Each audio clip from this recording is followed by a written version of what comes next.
2 месеци по трагедијата на Партизанска во која загина младата Фросина Кулакова, обвинителството поднесе обвинение против возачот Васил Јованов.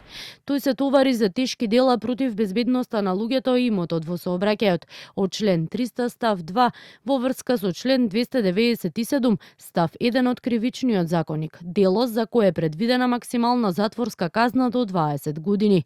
Во обвинението се наведува дека Јованов на 29 јануари годинава, кога смртно ја прегази Фросина Кулакова од Неготино, поминал на црвено светло, без возачка дозвола, под дејство на алкохол и со двојно поголема брзина од дозволената. На 29 јануари, 15 минути пред полнок, обвинетиот без воопшто да поседува возачка дозвола, управувал патничко возило Peugeot 207 во сопственост на неговиот татко. Не се придржувал кон прописите и со тоа свесно го довел во опасност животот на луѓето.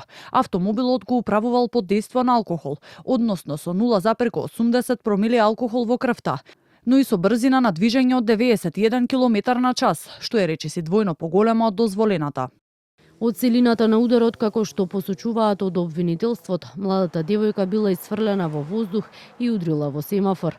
Од здобиените тешки телесни повреди починала на самото место. Кога дошол пред обележан пешачки премин на крстосницата меѓу булеварот Партизански, одреди улицата 29 ноември. Продолжил со движење на вклучено црвено светло на семафорот, кој сигнализирал забрана за минување, и со предниот лев дел од возилото кое го управувал удрил во телото на пешакот Фросина Кулакова, која поминувала на обележан пешачки премен и зелено светло за пешаци.